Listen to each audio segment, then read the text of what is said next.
Absolutely. Love is still the answer. No matter what the question, love is the answer. And we need to remember that.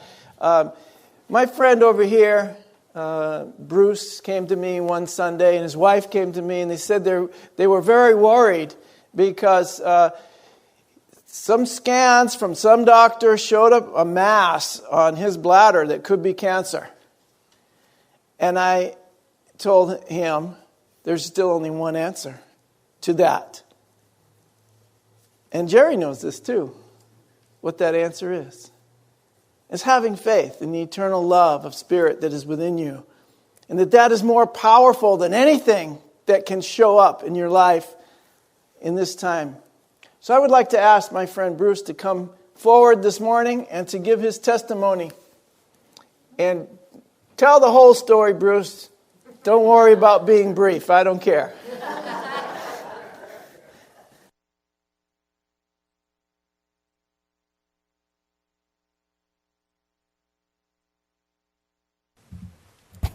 Good morning. I'm a long-winded person, so he shouldn't say that. Okay. I'll try and keep this short. As he said, I am a blessed man today, and 6 weeks ago that wasn't true. But meanwhile, a lot of people here, Tony, and people, there's so many of you, and people I don't know put out a lot of prayers to me. And whoever you are and wherever you are, praise God and thank you. But 6 weeks ago, near the end of May, I was preparing to have left knee replacement. And of course, for those of you in here that's had joint replacement, there's a lot of lab work that leads up to that. Well, part of that lab work involved a scan that showed a dark shadow in my bladder. I'm thinking, good, cancer, tumor. So for the next 6 weeks, I wonder if I have cancer or not. Meanwhile, we're packing the house, we're moving, I'm working on a knee that doesn't work. I immediately had to cancel the knee surgery. That's elective. This was mandatory. I had to take care of that. CAT scans, this, that, and the other. Meanwhile, while I'm sweating this out and worrying about it, going into depression and everything, my son-in-law, who lives 10 minutes from us, we watch their granddaughter every day and their dog, and he is at BJ's. You all know BJ's. And he's coming out, and there was a woman loading some kind of a very large object on top of her sports utility vehicle, a trampoline or something. And just Good Samaritan, he goes over and just helps her. Total stranger. When he finished, she looked at him and said, "You have a relative who's sick. They're going to get a lot of tests, and everything's going to be all right, and their name starts with B." On Friday, I saw the doctor for the last time. He says, "You're clear. There's nothing wrong with you. And my name starts with B." Praise God.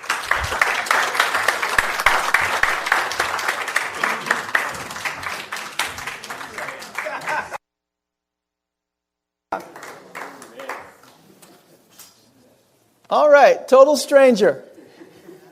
How did you know that? Because we're all connected. Boy, we get some good answers over here. We're all connected. We're all one. There's a world perhaps that is perfect and something that we can't see with these eyes or even conceive of with our conscious mind, but is there. All knowledge, all power, all peace, all healing is there. It's always there. It's always right here. It's within each and every one of us, and it's in your consciousness as well to know all things. Now, we are given what we need in the moment. Bruce needed that confirmation that he would be okay, that he would be healed of whatever was going on in his body. And it took a total stranger to relay that information to him in a way that could sink in. And when he told me that story, I said, focus on one part of that story, the last part. She said, he's going to be okay. And you have to believe with me. We stood right there, right where Michael and Nancy are sitting, and we had a prayer in that moment and claimed the healing was already accomplished.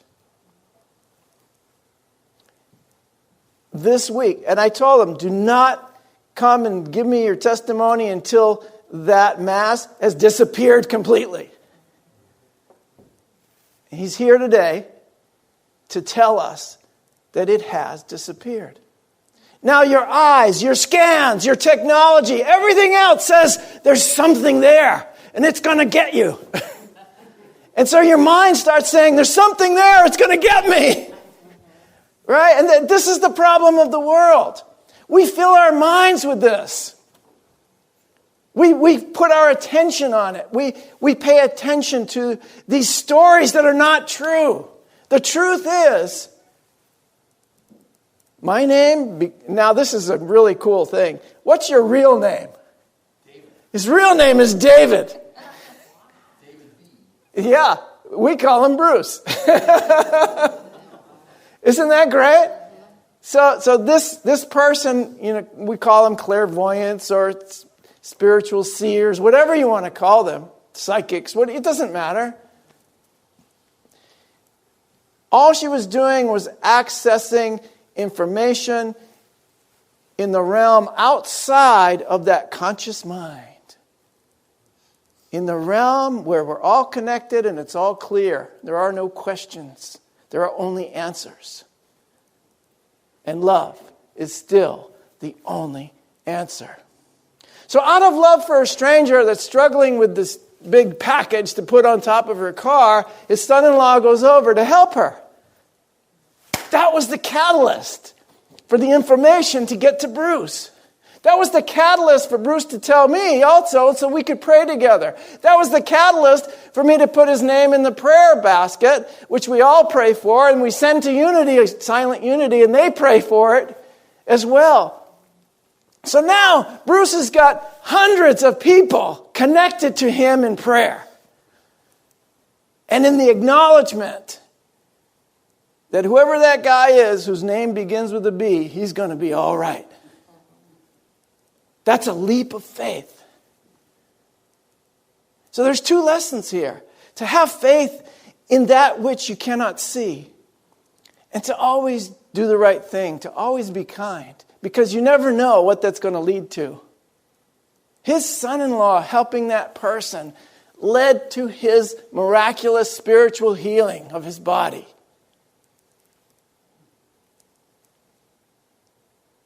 I'm looking at another friend right now, over here, who a couple years ago came to me and said he had lung cancer and a mass on his heart. He had all kinds of things going on. And we prayed pretty much once every week, every other week, then once a month, and then pretty soon he doesn't call me anymore. So I just assume he's out dancing and fishing and kayaking and doing all those wonderful things that he loves to do. Because that's my job. When I don't see you anymore, that's okay. I just assume that you are healed, whole, and having fun. So sometimes we find ourselves at the very edge of our understanding. At the very edge of our tolerance for the world of separation. We just don't know what to do anymore. We're at the end of, or the limits of our perceived alternatives that we can take on our own. We come to the place where there's no other viable alternative than to take a leap of faith. It becomes our only available means of transportation. It's taking that leap. Take that leap of faith. And we get these glimpses every now and then from this story that Bruce shared with us. We get a glimpse into the real world of miracles and knowledge that transcends our understanding, our human understanding. And even though it's beyond our understanding, it's not beyond our ability to experience it. That's the cool thing. The miracle doesn't require your understanding. The only thing it requires is your faith. More than once, when people were healed in the presence of Yeshua, what did he tell them? They wanted to worship him. They wanted to put him on a pedestal like we try to do these days. And he said, no, it was your faith that made you whole. Another time, someone came to him asking for healing, and he just said, physician, go heal yourself. Physician, heal yourself. Where's the physician? Within you. You know how to do it. Go heal yourself. Holy mackerel. Isn't that wonderful? How am I going to do that? I don't know how to do that. Yes, you do. Take the leap of faith. You can heal yourself. Myrtle Fillmore healed herself of tuberculosis by affirmative prayer. She used denials and affirmations to heal herself of the scourge of the day in their era, which was consumption or tuberculosis. And it took her a couple of years of solid prayer and affirmation. Prayer being affirming the truth and denying the falsity. I am a child of God, she said, and as such, I do not inherit sickness. Because they told her she inherited all these diseases. But she told herself, I do not inherit these diseases. I do not take these on. As a child of God, I am whole and perfect and free, and my body is regenerating each and every moment. If you saw me and Juan Camilo working on the fence this week, you'd say, how could they possibly be standing right now? Charlie gave me the biggest compliment in the world. When he pulled up, he says, who's doing that, a fence company? He says, are we doing that? I said, what do you mean we, white man?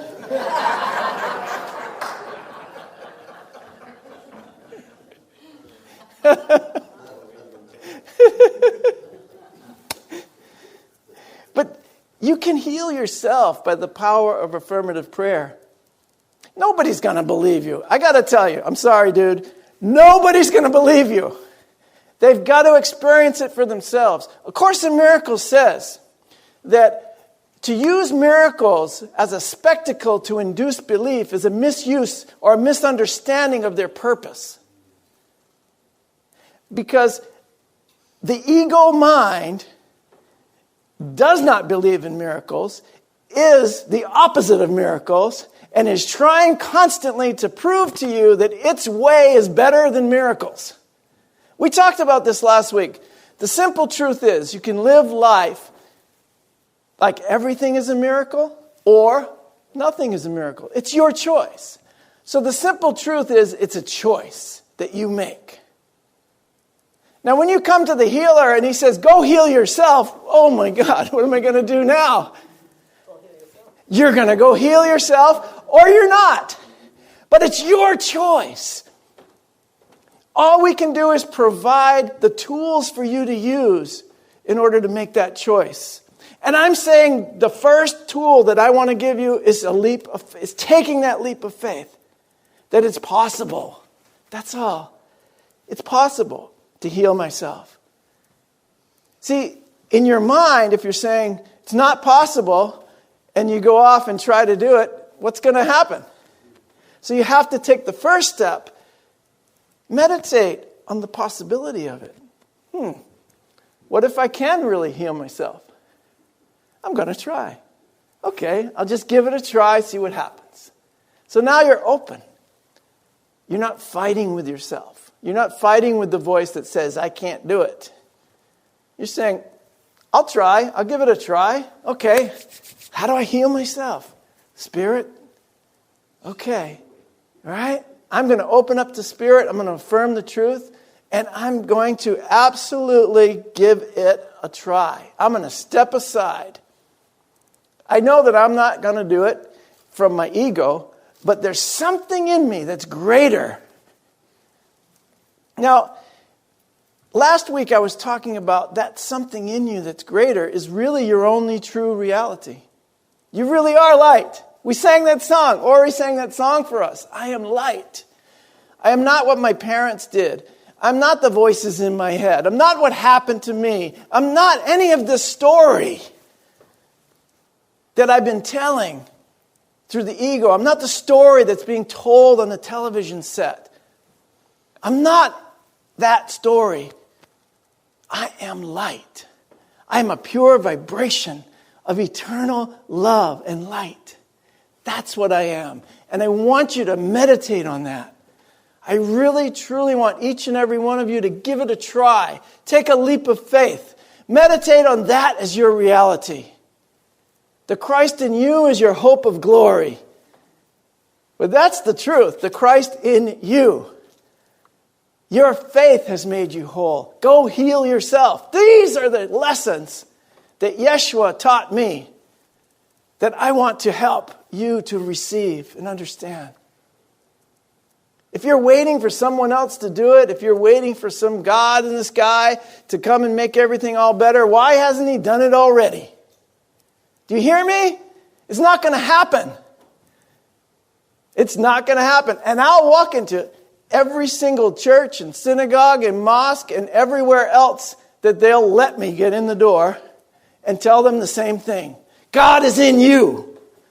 God is within you. Oh, everybody just left. Except for the Course in Miracles students. They're still here. No, really, this becomes a very exciting proposition when you experience or even witness or even, I will say, entertain the possibility that what happened to Bruce is true. This becomes a very exciting proposition because now you can heal your own life, you can heal everyone around you, and you can heal the world.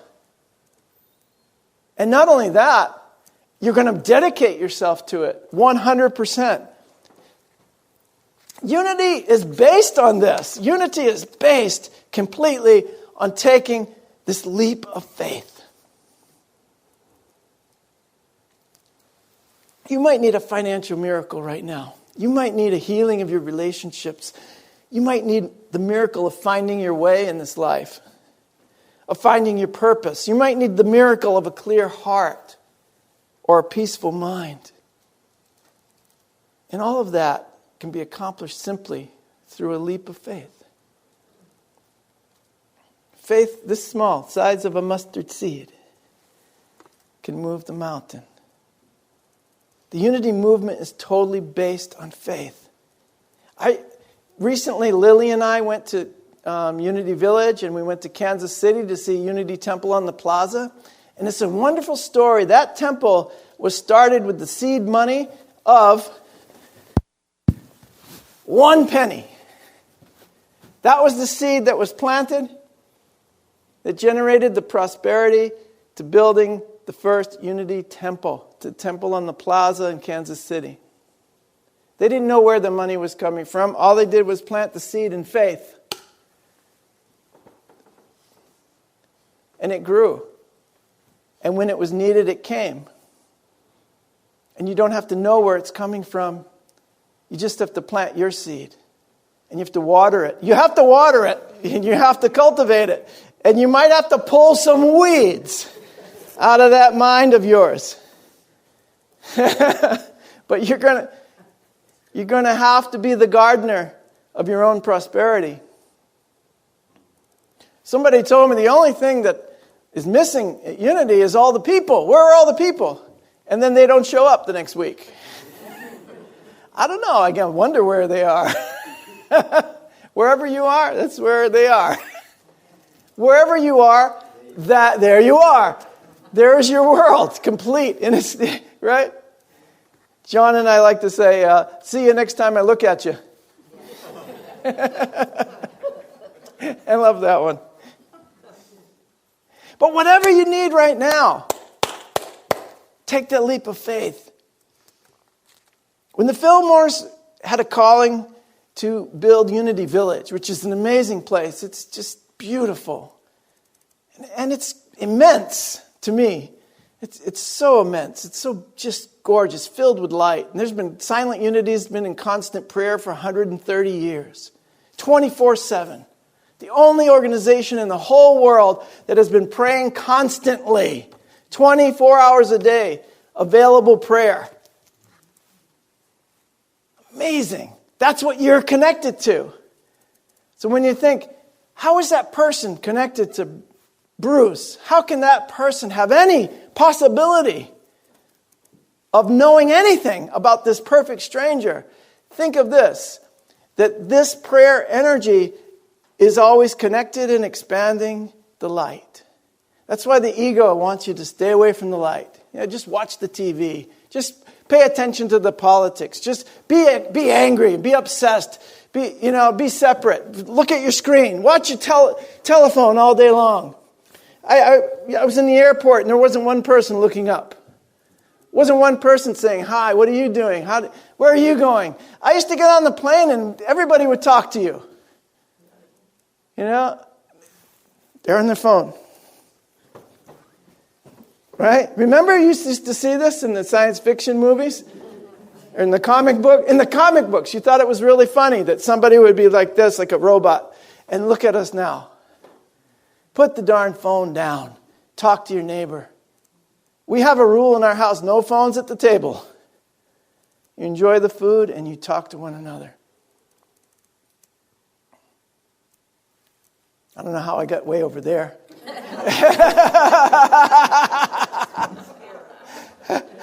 But I got it. I remember.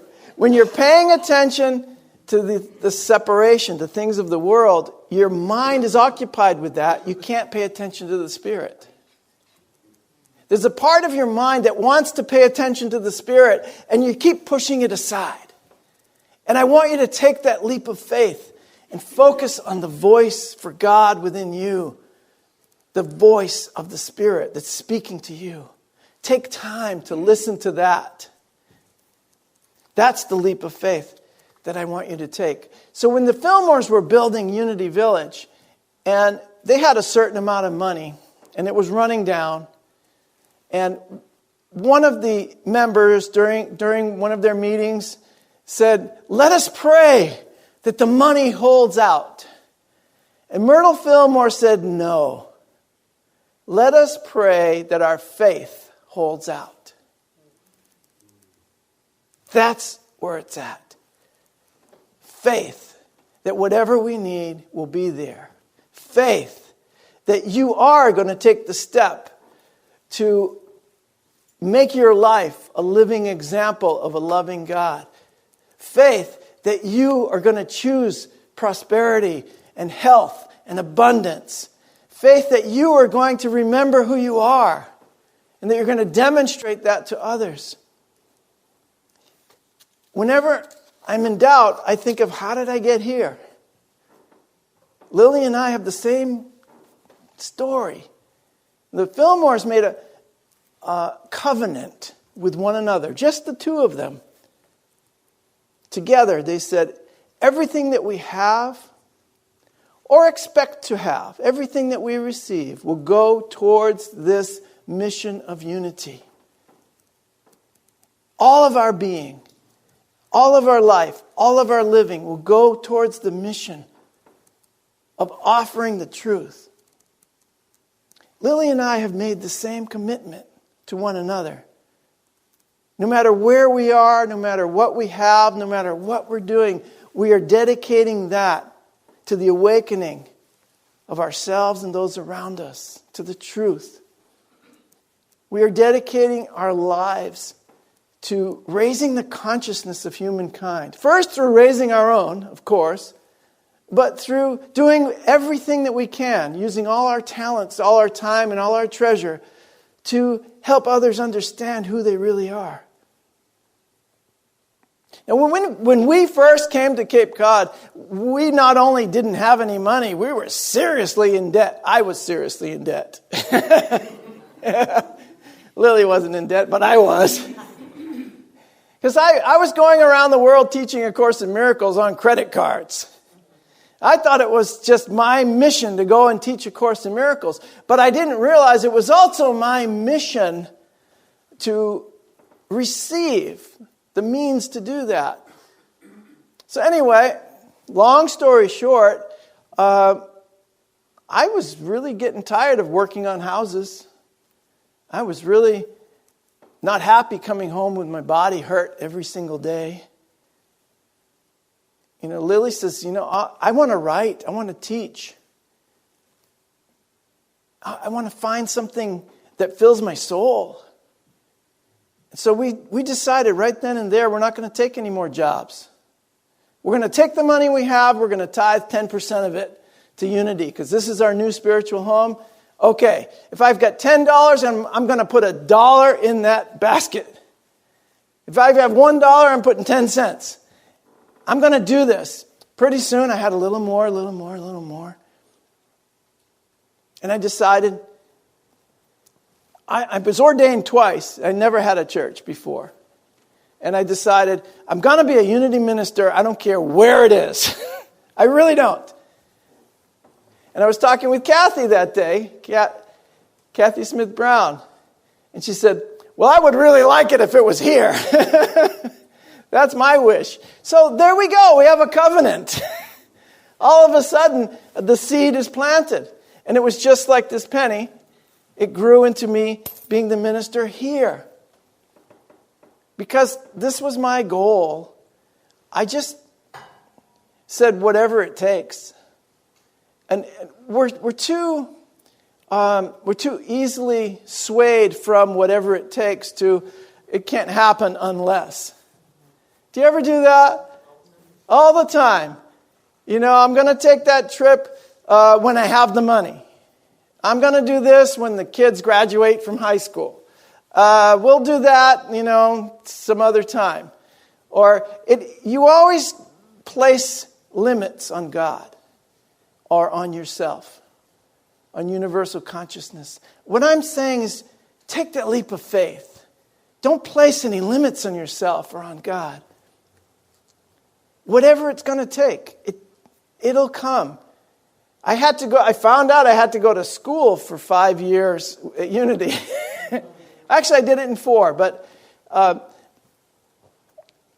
didn't know where the money was coming from for that. Didn't know how I was going to do it. Lily said, just start, and you'll see pretty soon you'll have finished. I said, yeah, that's kind of true. Time goes in one direction. So I'm going to start, get involved with it, pay for 1 class or 4 classes, whatever I could. I had friends that just, would donate 1 class to me. And pretty soon, the 4 years were over and I was ordained, but I also had experience being a minister here at the same time. So I was doubly blessed. I had 2 things going on exactly at the same time. We took so many leaps of faith. When we moved from Wisconsin to here, we just threw everything in a U-Haul and came here. We didn't know what we were going to do. When I said yes to being here in this building with you guys, it was $200 for a speaking engagement.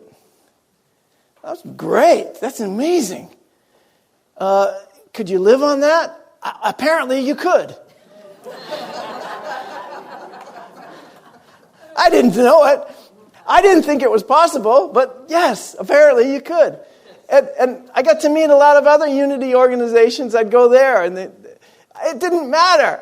One time, I had a speaking engagement in California, in Santa Rosa, California. I'd never met them before in my life, but I was going to visit my brother. In order to afford the plane ticket, I needed some gigs. So this is how it was for a bunch of years. Wherever I traveled, I would call up whoever was in town, the Course in Miracles, the Unity Center, and say, do you need a guest speaker? Do you need a musician? Do you need anybody? Because I'm going to be in town. And inevitably, it would work out. Isn't that amazing? And so Lily and I finally, it's 2022 already. We're finally going to take a vacation where we don't have to work. After all these years. That's a leap of faith. So I just want to thank you guys for everything. When it comes to leading a completely spiritual life, I just want you to give it a try. Take that leap. Take that leap of faith. Take that leap that you will be healed. Take that leap that you'll have all the money you need. Take that leap that you will have the perfect relationship that works 100% of the time. And if it doesn't, you demand that it does. That's all there is to it. Take that leap of consciousness that you are going to live in a world that works for everyone. Don't worry about what the TV is saying. Don't worry about what your mind is saying. Take that leap that there is something, a higher consciousness that knows beyond our limited perception what is going on and what is the highest good for everyone. I'm going on because you're not going to see me for 4 weeks. So I figure I get my time in now. Take that leap of faith, my guys, my friends. I love you so much.